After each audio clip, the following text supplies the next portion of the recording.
Ya, Assalamualaikum warahmatullahi wabarakatuh. Selamat datang di channel kelas Biologi SMA.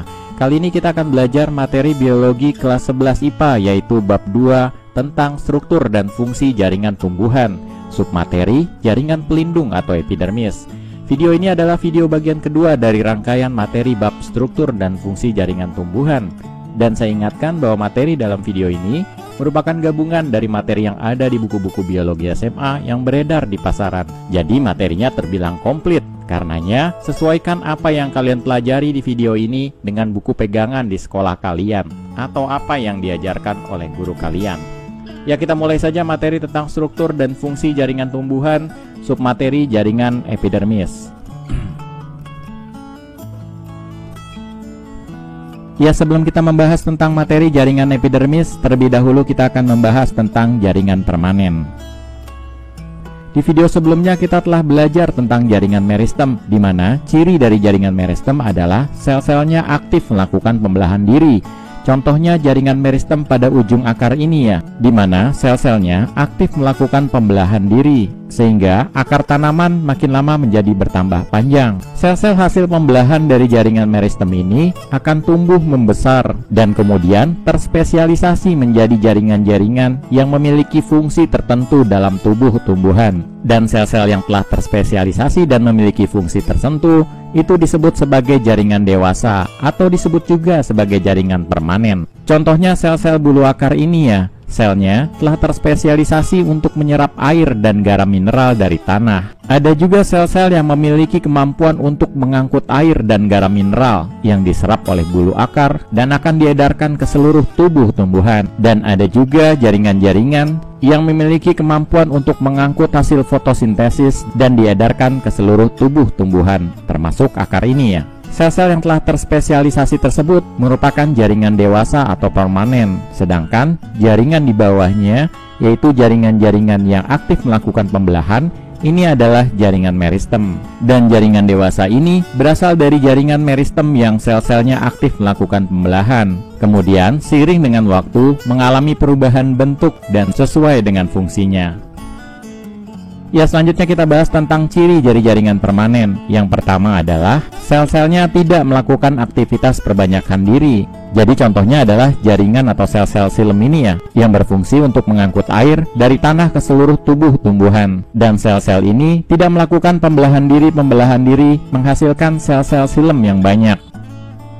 Ciri jaringan dewasa berikutnya adalah sel-selnya berukuran relatif lebih besar dibandingkan dengan sel-sel meristem. Contohnya jaringan meristem pada ujung akar ini ya, di mana jaringan meristem yang terletak di sini berukuran lebih kecil dibandingkan dengan sel-sel yang ada di atas sini ya. Ciri jaringan permanen berikutnya adalah sel-selnya memiliki vakuola yang besar. Berbeda dengan jaringan meristem yang vakuolanya kecil dan dianggap tidak ada sama sekali. Berikut adalah contoh gambar sel dari jaringan dewasa atau permanen. Dan ini adalah satu selnya, sedangkan ini adalah kloroplasnya, ini dinding selnya, ini sitoplasmanya, dan kemudian yang warna bening ini adalah vakuolanya. Jadi vakuolanya besar ya, sedangkan sitoplasmanya lebih sedikit dibandingkan dengan vakuola. Ciri jaringan permanen berikutnya adalah sel-selnya telah mengalami penebalan pada dinding selnya dan tentunya sesuai dengan fungsinya. Contohnya adalah jaringan dewasa, yaitu ikatan pembuluh pada batang ini ya, yang tersusun atas jaringan silem dan jaringan floem, dan diantaranya ada jaringan meristem vaskular, dan telah kita pelajari sebelumnya di video yang pertama tentang jaringan meristem. Ya, kalau diperbesar lagi, ini adalah silemnya dan ini adalah floemnya, sedangkan ini adalah meristem vaskular. Dan kalau kita lihat lebih detail lagi, jaringan meristem sel-selnya tersusun atas dinding sel yang cukup tebal ya, dibandingkan dengan jaringan meristem ini yang dindingnya jauh lebih kecil. Dan kalau kita amati, jaringan floemnya juga tersusun atas dinding sel yang cukup tebal dibandingkan dengan jaringan meristem vaskular. Ciri jaringan permanen berikutnya adalah terkadang sel-sel penyusunnya mengalami kematian. Contohnya jaringan korteks ini ya. Awalnya selnya masih dalam kondisi baik dan seiring dengan waktu mengalami kematian dan ditandai dengan isi sel yang makin lama makin kosong dan kemudian diikuti dengan kehancuran dari dinding sel, sehingga menyisakan celah di antara satu sel dengan sel lainnya. Ini celahnya ya. Ciri jaringan permanen atau dewasa berikutnya adalah terdapatnya ruang antar sel. Ruang antar sel adalah celah atau ruang yang terdapat di antara satu sel dengan sel lainnya. Contohnya ini ya, ini ruang antar sel, ini juga, ini juga, ini juga. Ruang antar sel juga dapat tercipta akibat terjadinya kematian sel, seperti yang telah dijelaskan sebelumnya. Ruang antar sel ini penting bagi jaringan dewasa, yaitu untuk peredaran atau pertukaran gas-gas seperti karbon dioksida, oksigen, dan uap air dari satu sel ke sel lainnya. Ya, selanjutnya kita bahas tentang pengelompokan jaringan permanen atau dewasa. Di video sebelumnya telah dijelaskan bahwa definisi jaringan adalah kumpulan sel-sel yang memiliki bentuk dan fungsi yang sama. Contohnya adalah sel-sel pada daun ini ya, di mana sel-sel ini memiliki bentuk yang sama, yaitu sel-selnya memanjang. Kalau dibesarkan seperti ini ya. Selain bentuk selnya memanjang, sel-sel ini juga memiliki fungsi yang sama, yaitu untuk fotosintesis. Karenanya, sel-sel ini dikelompokkan ke dalam satu jaringan dan diberi nama jaringan palisade. Namun kalau kita lihat pada gambar yang ini adalah jaringan pengangkut yang tersusun atas silem dan ini adalah floem. Dan kalau kita lihat jaringan silem ini, sel-selnya memiliki fungsi yang sama, yaitu mengangkut air dan garam mineral dari tanah ke seluruh tubuh tumbuhan. Namun kalau kita perhatikan sel-sel penyusun dari jaringan silem, ya ini diperbesar ya jaringan silem dan dipotong secara memanjang. Dan kalau kita perhatikan sel-sel penyusun jaringan silem, ternyata ada dua tipe sel di sini ya, yaitu pertama adalah yang berukuran kecil,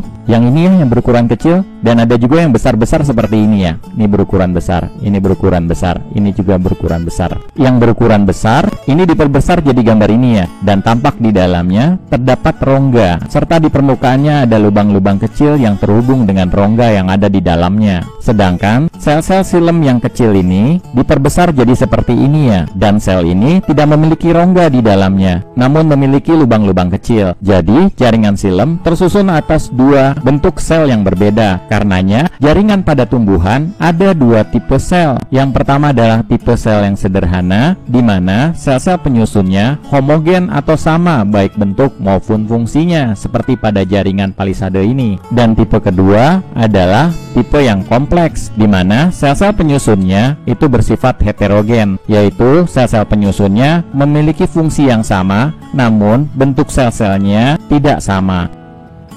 Berdasarkan tipe penyusunnya, jaringan permanen atau dewasa dapat dibagi menjadi dua kelompok, yaitu jaringan sederhana yang sel-sel penyusunnya homogen atau satu tipe sel, dan yang kedua adalah jaringan kompleks yang sel-sel penyusunnya heterogen. Contoh jaringan sederhana adalah jaringan parenkim, kolenkim, dan sklerenkim. Sedangkan contoh jaringan kompleks adalah jaringan silem dan floem serta epidermis. Selain berdasarkan tipe sel penyusunnya, jaringan permanen atau dewasa juga dapat dikelompokkan berdasarkan fungsinya. Dan berdasarkan fungsinya, jaringan permanen dibagi menjadi 4, yaitu pertama adalah jaringan pelindung, yang kedua adalah jaringan dasar, yang ketiga adalah jaringan penyokong, dan yang keempat adalah jaringan pengangkut. Ya, pada video bagian kedua ini kita akan membahas tentang jaringan pelindung atau jaringan epidermis, sedangkan jaringan-jaringan lainnya akan dibahas pada video-video selanjutnya. Ya, jaringan pelindung atau epidermis berasal dari bahasa Yunani, yaitu epi artinya di atas dan derma artinya kulit. Jadi, jaringan epidermis adalah jaringan yang tersusun dari lapisan sel-sel yang menutupi permukaan organ tumbuhan seperti akar, batang, daun, bunga, buah, maupun biji. Kalau kita lihat, ini adalah gambar mikroskopis jaringan-jaringan penyusun akar. Dan ini adalah jaringan epidermisnya yang berada pada lapisan terluar yang menyelimuti seluruh jaringan akar. Dan ini adalah gambar mikroskopis batang. Dan sama seperti pada akar, jaringan epidermisnya adalah yang ini ya, yang jaringan di luar yang menyelimuti seluruh permukaan batang. Dan ini adalah gambar mikroskopis jaringan pada daun. Dan lapisan epidermisnya ada dua ya. Yang atas ini jaringan epidermis atas, dan bagian bawah pada daun yaitu yang ini. Dan ini adalah lapisan epidermis bawah, bagian dari permukaan bawah daun. Karena jaringan epidermis menyelimuti seluruh tubuh tumbuhan, maka fungsi dari jaringan epidermis yang utama adalah melindungi jaringan-jaringan yang ada di dalamnya dari segala pengaruh luar yang merugikan, misalnya perubahan suhu, kerusakan mekanik, hilangnya air melalui penguapan, dan hilangnya zat-zat makanan. Ya, selanjutnya kita bahas ciri-ciri dari jaringan epidermis. Ciri jaringan epidermis yang pertama adalah umumnya jaringan epidermis terdiri atas satu lapis sel. Contohnya pada jaringan penyusun daun ini ya, dan tampak di sini jaringan epidermisnya hanya tersusun atas satu lapis sel. Namun demikian, ada juga jaringan epidermis yang tersusun lebih dari satu lapis sel, namun tidak banyak, umumnya hanya tersusun atas satu lapis sel. Contoh sel epidermis yang tersusun lebih dari satu lapis sel adalah sel-sel epidermis pada akar tanaman anggrek. Ini ya akar tanaman anggrek, dan kalau kita lihat mikroskopisnya seperti ini. Dan lapisan epidermisnya tuh yang ini ya, jadi tersusun atas banyak lapis sel. Ciri jaringan epidermis berikutnya adalah sel-selnya tersusun rapat tanpa ruang antar sel. Kalau kita lihat mikroskopis daun ini ya, dan ini adalah lapisan epidermisnya, kita tidak melihat adanya celah sedikit pun di antara sel-selnya. Begitu pula pada jaringan epidermis yang ada di batang, jaringan epidermisnya rapat dan tanpa celah. Begitu pula pada akar, jaringan epidermisnya juga rapat dan tanpa celah atau ruang antar sel.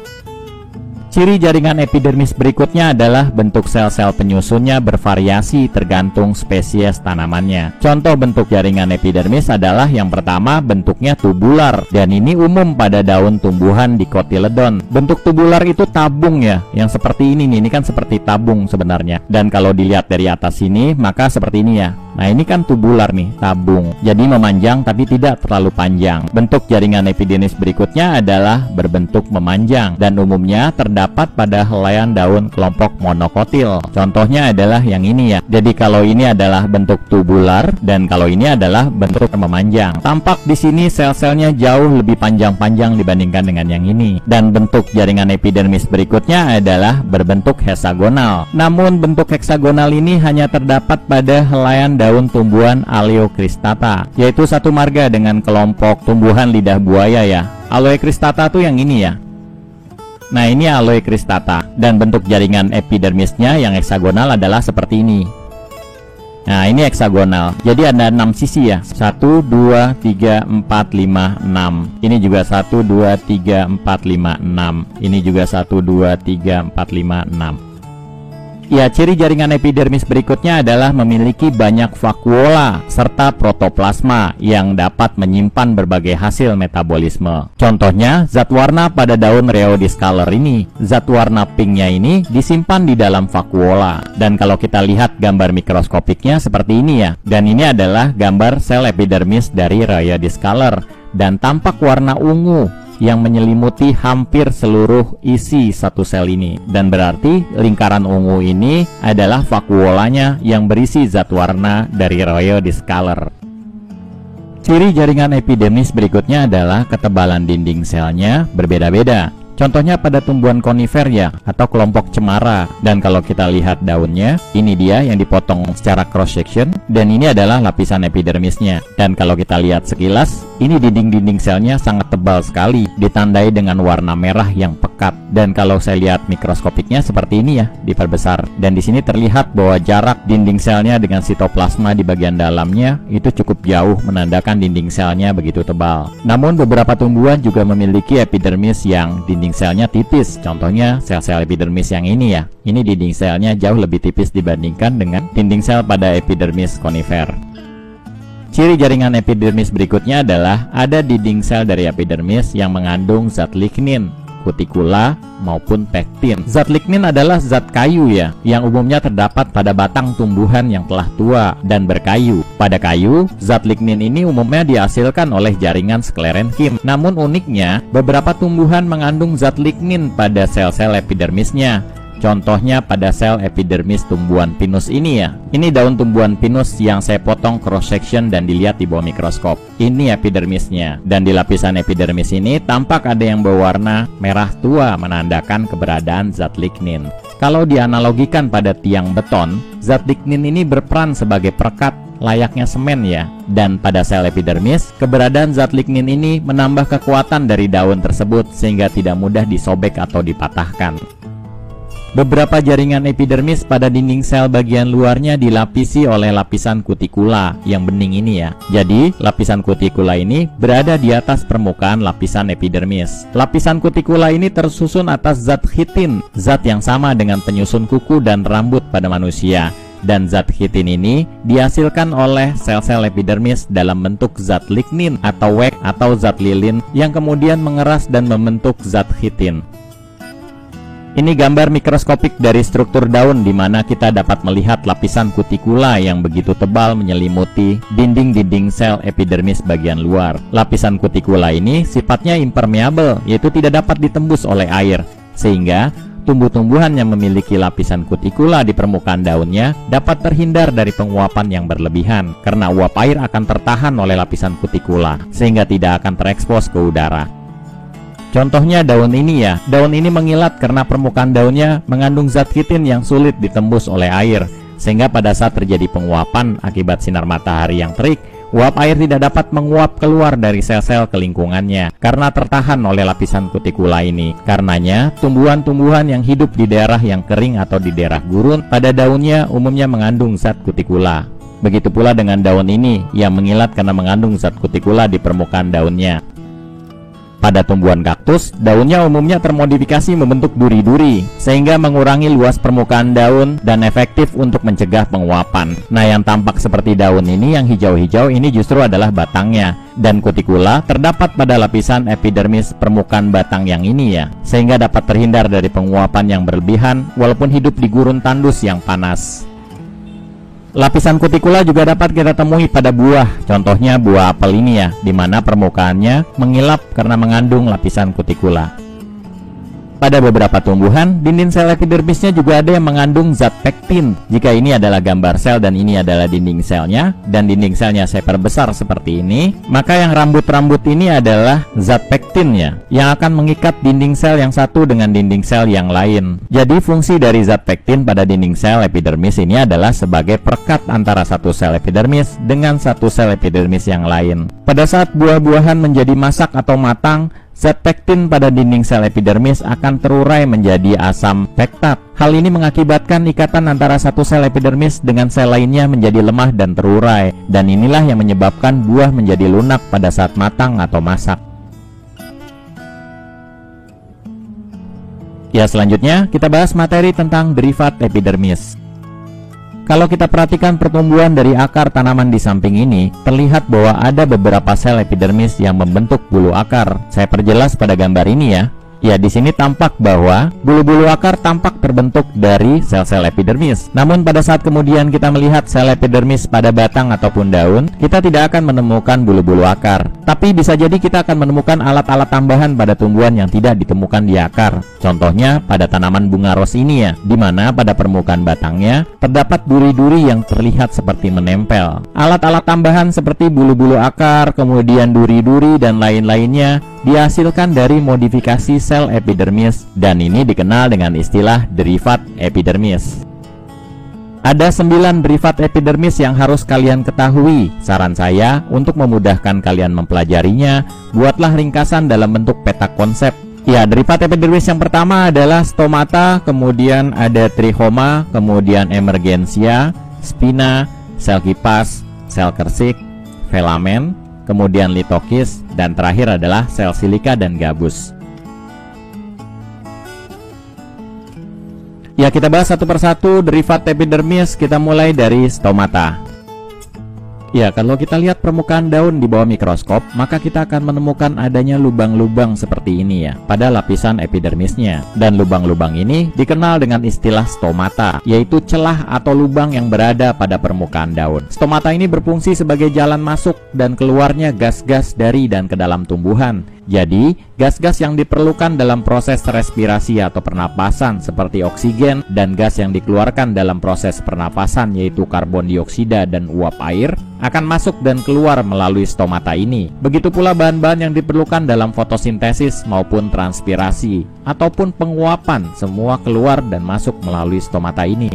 Stomata diapit oleh sepasang sel penjaga. Jadi kalau ini adalah stomatanya atau celahnya, maka dua sel yang mengapitnya ini dinamakan sel penjaga atau guard cell. Sedangkan sel-sel yang bersinggungan dengan sel penjaga ini disebut sebagai sel tetangga, dan sel-sel yang bersinggungan dengan sel tetangga disebut sebagai sel epidermis yang tidak termodifikasi membentuk stomata. Stomata akan terbuka pada siang hari dan akan menutup pada malam hari. Kalau kalian perhatikan gambar berikut ini adalah posisi stomata pada siang atau pagi hari, sedangkan ini adalah di posisi malam hari, dan tampak kelihatan celahnya menjadi tertutup ya, walaupun tidak sempurna. Selain stomata pada daun, tempat keluar masuknya gas-gas dari dan ke dalam tumbuhan juga dapat ditemukan pada batang tanaman. Namun, celah tempat keluar masuknya gas tersebut dikenal dengan istilah lentisel, dan lentisel tidak membuka dan menutup seperti pada stomata. Selain itu, ukuran lentisel jauh lebih besar sehingga bisa dilihat tanpa alat bantu. Yang ini ya yang dimaksud dengan lentisel-lentisel. Lentisel berupa jaringan epidermis beserta jaringan korteks di bawahnya yang terpecah sehingga membentuk celah yang dapat menjadi tempat keluar masuknya gas-gas dari dan ke dalam tumbuhan. Karena tidak membentuk struktur tambahan, hanya sel epidermis yang terpecah, maka lentisel tidak bisa dianggap derivat epidermis. Karenanya tidak akan dibahas jauh di sini.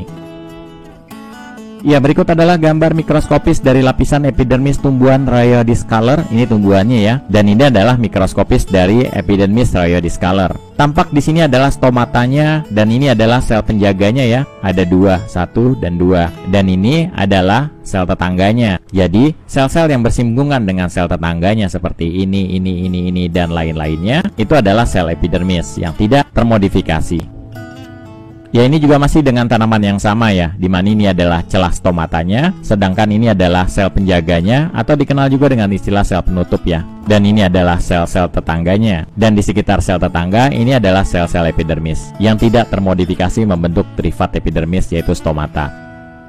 Sel penjaga pada stomata ada dua bentuk. Pada kelompok tumbuhan dikotil atau tumbuhan berkeping biji dua, sel penjaganya berbentuk seperti ginjal yang saling berhadapan. Seperti ini ya gambar animasi bentuk ginjal yang saling berhadapan. Dan ini adalah bentuk yang dari awal saya perkenalkan tentang stomata pada gambar-gambar atau slide sebelumnya. Sel penjaga berikutnya adalah berbentuk halter, dan sel penjaga berbentuk halter ini dimiliki oleh kelompok tumbuhan monokotil atau tumbuhan berkeping biji satu. Bentuk halter itu mirip seperti barbel ya. Jadi seperti ini. Di ujung-ujungnya ini membesar, sedangkan di tengahnya mengecil. Gambar mikroskopiknya seperti ini ya. Jadi kalau ini adalah gambar mikroskopik sel penjaganya yang berbentuk ginjal, sedangkan ini adalah sel penjaganya yang berbentuk halter, dan di ujungnya bulat, sedangkan di tengahnya mengecil. Jadi mirip seperti barbel untuk satu tangan.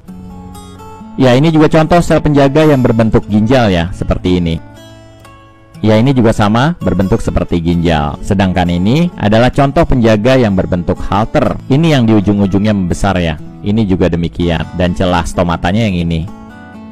Tumbuhan yang hidup di darat umumnya memiliki stomata yang banyak pada permukaan bawah daunnya dibandingkan dengan permukaan atas daunnya. Hal ini merupakan bentuk adaptasi pada tumbuhan yang hidup di darat, karena permukaan atas daun tentunya banyak terdapat debu yang dapat menghalangi keluar masuknya gas di stomata. Berbeda halnya dengan di bagian bawah daun yang lebih sedikit debunya, sehingga keluar masuknya gas dari dan ke dalam tumbuhan tidak terhalang. Berbeda halnya pada tumbuhan yang hidup di air seperti teratai ini ya. Justru stomatanya banyak ditemui pada bagian permukaan atas daun, karena di permukaan bawah daun teratai terhalang oleh air, sehingga pertukaran gas tidak akan efisien. Ya, selanjutnya kita bahas derivat epidermis berikutnya, yaitu trichoma. Trichoma merupakan struktur seperti rambut-rambut yang terbentuk dari modifikasi sel epidermis. Contohnya pada tanaman tomat ini ya, di mana rambut-rambut ini adalah trichoma. Jika kita perhatikan gambar mikroskopis lapisan epidermis ini, rambut-rambut inilah yang merupakan trichoma dan tampak terbentuk dari lapisan epidermis. Trikoma terdapat pada hampir seluruh organ tumbuhan, baik itu akar, batang, daun, bunga, buah, dan biji. Trikoma pada akar, ya rambut-rambut akar ini ya. Karena kalau kita perhatikan gambar mikroskopis pada akar, bulu-bulu akar ini terbentuk dari sel epidermis yang kemudian memanjang atau termodifikasi. Karenanya, bulu-bulu akar merupakan trikoma yang berfungsi untuk menyerap air dan garam mineral dari tanah. Berikut adalah contoh trikoma pada daun. Dan ini juga contoh trikoma pada daun. Tampak lebih jelas ya duri-durinya atau trikomanya. Dan berikut adalah contoh trikoma pada batang. Dan ini juga contoh trikoma pada batang ya. Dan ini merupakan contoh trikoma pada buah, yaitu pada buah kiwi yang permukaannya seperti berambut. Dan berikut adalah contoh trikoma pada biji, yaitu pada biji kapas. Jadi kapas-kapas ini sebenarnya dihasilkan oleh lapisan epidermis biji kapas. Dan kalau kita pisahkan kapas dari bijinya, maka kita bisa melihat biji yang masih diselimuti oleh kapas seperti ini ya. Jadi kapas itu merupakan trikoma yang terbentuk dari lapisan epidermis biji. Trikoma ada yang dapat menghasilkan zat dan ada juga yang tidak dapat menghasilkan zat kimia. Berdasarkan kemampuan tersebut, trikoma dibagi menjadi dua macam, yaitu trikoma non-glandular, yaitu trikoma yang tidak dapat menghasilkan atau mensekresikan zat atau senyawa, serta trikoma glandular, yaitu trikoma yang mampu menghasilkan zat atau senyawa kimia. Trikoma non-glandular umumnya berupa tonjolan seperti duri-duri pada batang, daun, atau buah yang tidak menghasilkan atau mensekresikan zat ataupun senyawa. Sedangkan trikoma glandular dapat menghasilkan sekret zat atau senyawa seperti garam, madu, bisa, terpentin, dan lain-lain. Umumnya trikoma non-glandular bentuknya duri yang runcing seperti ini ya. Sedangkan trikoma glandular umumnya berbentuk kepala yang lonjong dengan tangkainya, dan di kepala tersebutlah senyawa yang akan disekresikan dibentuk. Trikoma non-glandular ada 4 jenis, yaitu pertama, trikoma non-glandular berupa rambut bersel satu atau bersel banyak. Contohnya yang ini ya, yang bersel satu ya. Jadi trikomanya tersusun hanya dari satu sel. Sedangkan ini adalah trikoma yang tersusun atas banyak sel. Jadi ini ada 1, 2, 3, 4, dan 5 ataupun 6 di bawah sini ya. Kemudian berbentuk tidak pipih. Contohnya pada gambar ini ya. Jadi selnya berbentuk seperti tabung, jadi tidak pipih. Dan contoh trikoma non-glandular dalam bentuk rambut bersel satu atau banyak sel serta berbentuk tidak pipih adalah pada daun alpukat maupun daun murbe. Murbe itu yang ini ya, buahnya ya. Dan daunnya ini mengandung trikoma non-glandular berupa rambut bersel satu atau banyak serta berbentuk tidak pipih. Jenis trikoma non-glandular berikutnya adalah berupa rambut sisik berbentuk pipih serta bersel banyak. Contohnya pada daun durian. Kalau dilihat di bawah mikroskop, trikoma pada daun durian membentuk seperti ini ya. Ini satu trikomanya nih yang tersusun atas banyak sel. Jadi ini satu sel, satu sel, satu sel, satu sel, satu sel, dan ini rebah ya. Jadi bentuknya pipih. Jadi mirip seperti sisik ikan yang pipih. Rambut sisik namanya. Dan kalau kita lihat sisik pada ikan, ini kan menutupi seluruh permukaannya dan bentuknya pipih. Begitu pula dengan rambut sisik yang berbentuk pipih ini. Jadi ini akan menutupi daun pada tumbuhan durian. Contoh trikoma non-glandular berikutnya adalah berupa rambut bercabang serta bersel banyak. Contohnya pada daun waru yang dilihat di bawah mikroskop seperti ini ya. Dan tampak di sini ada duri-duri yang kemudian sini ada cabangnya ya. Dan kalau dilihat lebih detail lagi yang sebelah sini fotonya ya. Ini trikomanya yang kemudian bercabang-cabang. Ini juga sama ya, trikoma yang berbentuk rambut yang bercabang namun dilihat di bawah mikroskop elektron. Jadi lebih detail terlihatnya. Jenis trikoma non-glandular berikutnya adalah berbentuk rambut akar. Contohnya ya rambut-rambut akar pada akar-akar ini ya, dimana rambut-rambut akar ini berada pada permukaan akar. Dan kalau kita lihat munculnya rambut akar berasal dari sel terluar akar, yaitu dari lapisan epidermis.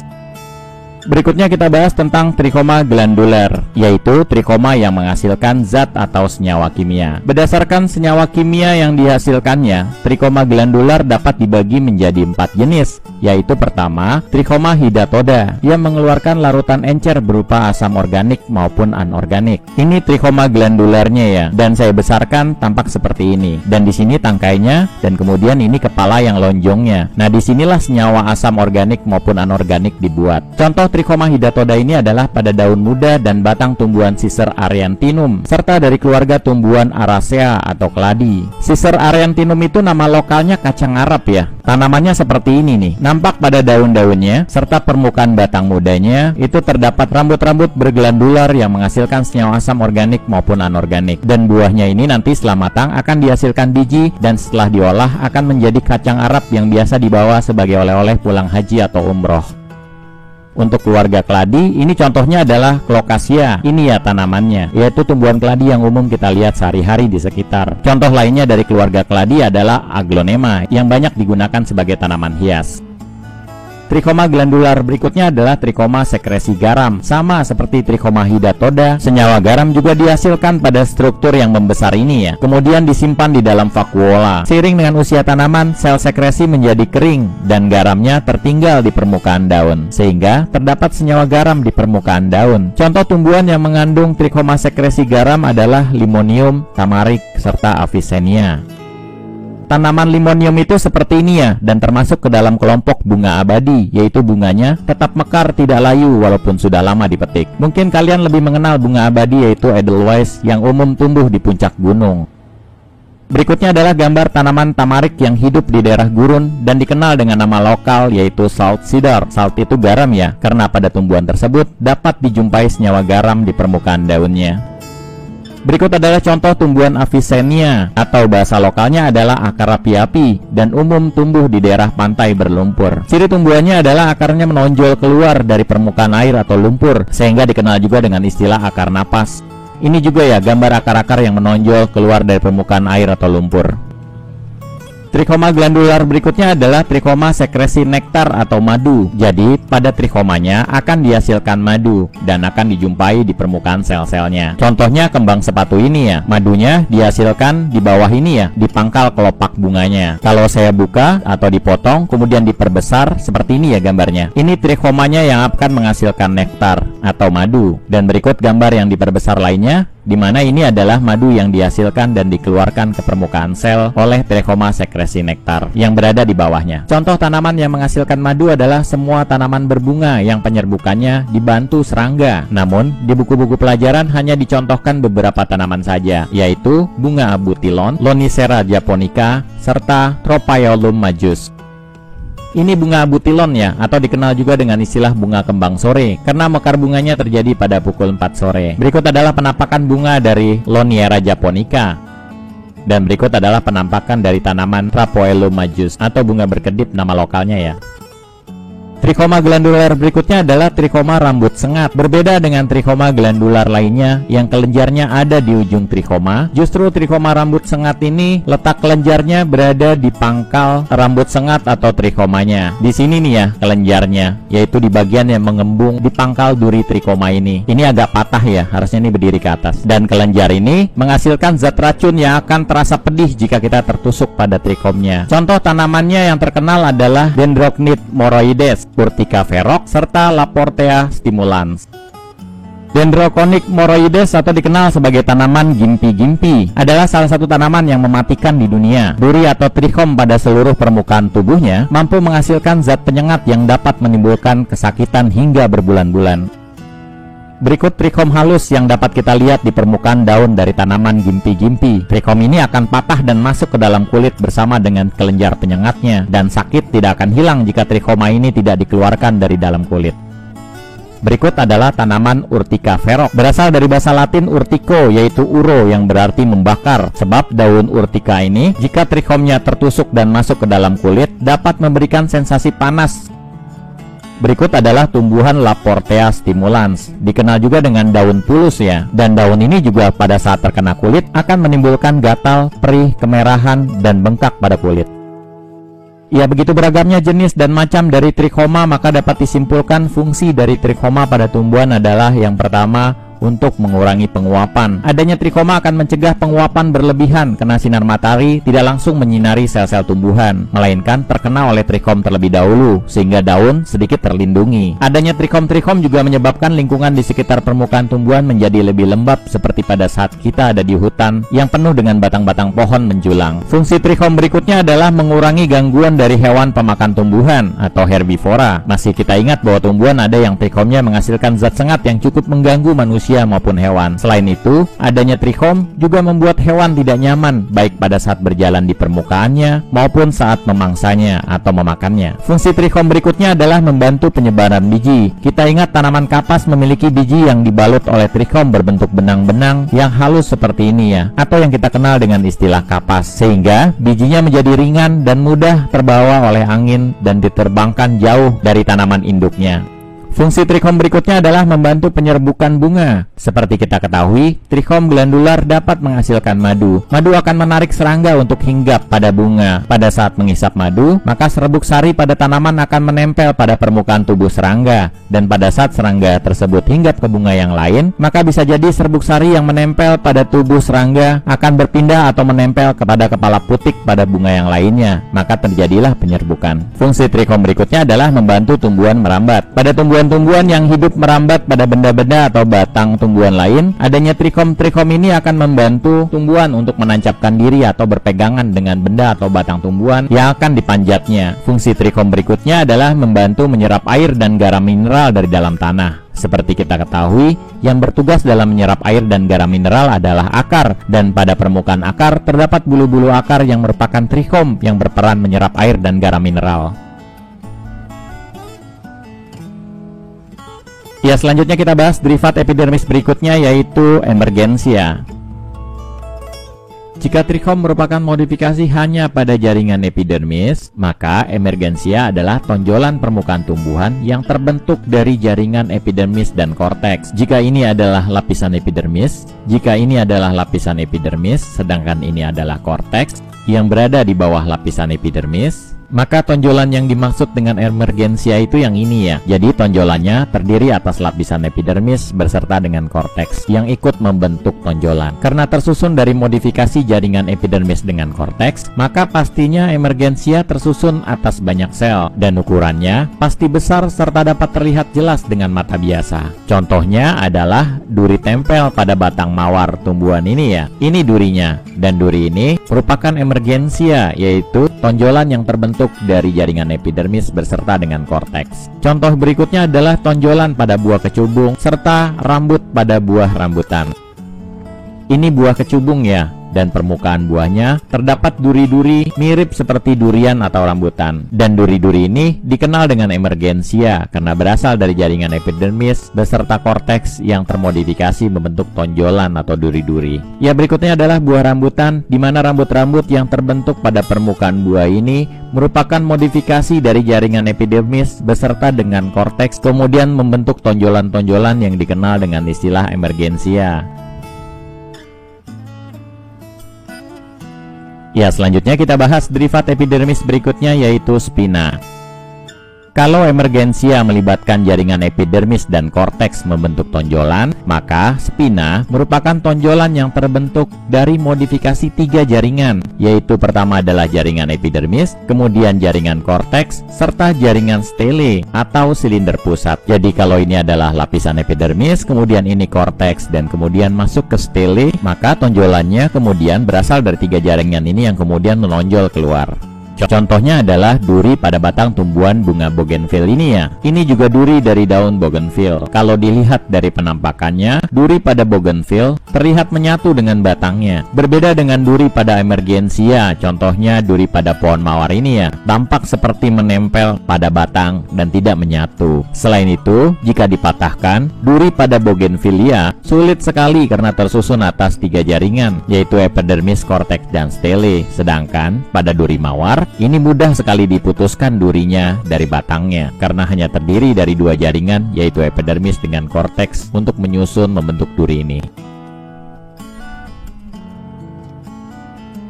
Ya, selanjutnya kita bahas derivat epidermis berikutnya, yaitu sel kipas.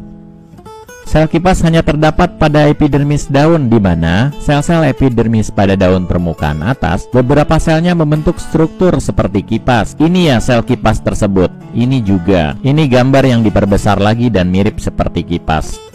Ini ya, seperti ini mirip. Sel kipas dikenal juga dengan istilah buliform cell atau motor sel. Sel kipas memiliki ciri-ciri selnya lebih besar dibandingkan dengan sel epidermis sekitar, berdinding sel tipis, serta memiliki vakuola yang besar dan tidak mengandung kloroplas, dan tentunya bentuknya seperti kipas. Sel kipas berfungsi untuk menyimpan air dan mengurangi penguapan. Caranya adalah ketika udara panas, air di dalam sel-sel kipas ini akan menguap. Menguapnya air di sel-sel kipas ini akan menyebabkan sel-sel kipas menjadi berkerut. Mengerutnya sel-sel kipas akan menyebabkan sel-sel permukaan atas daun yang ini serta yang ini itu akan tertarik dan melekuk ke dalam sehingga membentuk formasi seperti ini ya. Dan formasi seperti ini menyebabkan daun menjadi menggulung seperti pada gambar ini ya. Nah, ini adalah daun yang menggulung dan ini adalah daun yang membentang. Menggulungnya daun menyebabkan luas permukaan daun menjadi berkurang dibandingkan dengan yang ini, sehingga penguapan pada daun yang menggulung ini akan berkurang. Contoh lainnya daun yang menggulung yaitu pada tanaman jagung ini ya. Ini dia dalam posisi menggulung. Sel kipas terdapat pada tumbuhan famili Gramineae. Contohnya adalah pohon bambu ini ya. Selain itu, sel kipas juga terdapat pada tanaman Poa pratensis atau rumput biru. Ini dia ya. Selain famili Gramineae, famili Cyperaceae juga memiliki sel kipas pada daunnya. Contohnya rumput teki ini. Ya, selanjutnya kita bahas derivat epidermis berikutnya yaitu filamen. Filamen adalah modifikasi epidermis berupa sel-sel mati yang menutupi akar beberapa tumbuhan epifit atau tumbuhan yang hidupnya menempel seperti anggrek ini ya. Kalau kita lihat ujung akar pada tanaman anggrek, kita akan melihat adanya bagian yang berwarna putih seperti ini ya. Dan bagian yang berwarna putih ini adalah merupakan filamen. Berwarna putih karena sel-sel filamen tersusun atas sel-sel mati berupa spons yang terbentuk dari lapisan epidermis yang berlapis. Kalau kita lihat gambar mikroskopis akar anggrek, maka ini adalah lapisan filamennya yang awalnya merupakan sel-sel epidermis yang berlapis. Kemudian ada lapisan korteks, kemudian ada lapisan eksodermis yang berada di antara filamen dengan korteks, kemudian ada lapisan endodermis serta pembuluh angkut di bagian dalamnya. Filamen mampu mengikat air dari lingkungan sekitar bahkan dalam bentuk uap air sekalipun, dan fungsi filamen lainnya adalah untuk menyimpan air yang diperoleh serta mencegah kehilangan air dan mengikat oksigen serta melindungi jaringan di bawahnya. Filamen umum terdapat pada tumbuhan Orchidaceae atau kelompok anggrek. Adanya filamen pada akar tanaman anggrek menyebabkan anggrek dapat hidup dengan memanfaatkan embun dari udara yang lembab, sehingga anggrek tidak harus ada di dalam tanah. Ya, selanjutnya kita bahas derivat epidermis berikutnya yaitu sel kersik. Pada beberapa minuman yang masih dalam bentuk serbuk, kita sering menemukan adanya butiran-butiran putih yang dibungkus dengan kertas dan tertulis silika gel. Silika gel ini berfungsi untuk mengikat uap air dari udara sekitar sehingga serbuk minuman tersebut tetap kering dan tidak menggumpal. Pada tumbuhan, ada sel-sel epidermis yang mengandung kristal silika atau dikenal juga sebagai kristal kersik. Contohnya pada gambar di bawah ini ya, di mana ini adalah lapisan epidermis yang dilihat dari atas dan ini adalah stomata-stomatanya yang berbentuk helper ya. Dan pada sel-sel yang ditandai dengan tanda panah ini adalah sel-sel yang memiliki atau mengandung kristal-kristal silika atau kersik. Ini dia ya yang bulatan-bulatan ini. Ini juga ya. Adanya kristal kersik ini menyebabkan permukaan batang atau daun tumbuhan akan menjadi lebih keras. Kristal silika juga dapat ditemukan pada batang tanaman tebu. Pada saat tumbuhan tebu masih muda, kristal silikanya berjumlah sedikit. Namun seiring dengan pertambahan usia, terjadi penumpukan atau akumulasi kristal-kristal silika, sehingga kemudian batang tanaman tebu menjadi semakin kuat. Contoh tanaman yang sel-sel epidermisnya menghasilkan kristal kersik adalah anggota dari famili Cyperaceae, dan contoh spesiesnya adalah rumput teki ini ya. Berikutnya adalah dari famili Equisetinae yang termasuk kelompok paku-pakuan, dengan contoh spesiesnya adalah paku ekor kuda atau nama ilmiahnya adalah Equisetum specia. Berikutnya adalah famili Gramineae, misalnya tumbuhan tebu yang telah kita bahas tadi. Ya, selanjutnya kita bahas derivat epidermis berikutnya yaitu litokis. Litokis adalah sel epidermis yang dindingnya mengalami penebalan dan mengandung sistolit atau kalsium karbonat. Begitu pula dengan yang ini ya, ini sel litokisnya, dan ini epidermisnya yang kemudian termodifikasi membentuk litokis. Dan kalau kita lihat, litokis ini mirip seperti sarang lebah ya, yang tersusun atas tangkai yang mengandung selulosa. Ini juga tangkainya yang mengandung selulosa, serta bagian yang menggelembung yang merupakan endapan kristal kalsium karbonat. Ini juga ya, endapan kristal kalsium karbonat. Sel litokis berukuran lebih besar daripada sel-sel epidermis di sekitarnya. Jika ini adalah lapisan epidermis dan ini adalah lapisan epidermis kedua, maka kita bisa lihat bahwa di sini adalah sel litokis dan ini lebih besar dibandingkan sel-sel epidermis di sekitarnya. Dan sel litokis ini dapat ditemukan pada permukaan bawah maupun atas ya. Ini kebetulan gambarnya hanya melihatkan yang atas. Contoh tumbuhan yang memiliki litokis adalah dari kelompok famili Acanthaceae. Ini pohonnya ya. Selain itu juga dari famili Moraceae, dan jenis yang terkenal adalah Ficus elastica atau karet kebo yang biasa digunakan sebagai tanaman hias. Selanjutnya, famili Urticaceae dan Cucurbitaceae. Ini contoh gambar salah satu anggota famili Urticaceae ya. Dan ini adalah contoh dari famili Cucurbitaceae. Ya, selanjutnya kita bahas derivat epidermis yang terakhir, yaitu sel silika dan gabus. Berbeda dengan sel kersik yang selnya hanya mengandung sel kersik saja atau silika saja, maka modifikasi epidermis sel silika dan gabus adalah pasangan sel yang mengandung kristal silika beserta sel gabus. Sel-sel semacam ini terdapat pada tulang daun dari famili Poaceae seperti tanaman padi. Ini sel-sel silikanya ya, dan terdapat sel-sel gabus juga. Begitu pula dengan yang ini ya, ini juga sama. Karenanya, batang tanaman padi selain ringan juga dapat mengapung di air karena keberadaan zat suberin atau gabus pada daunnya. Selain itu, tulang daunnya juga kuat karena mengandung kristal silika.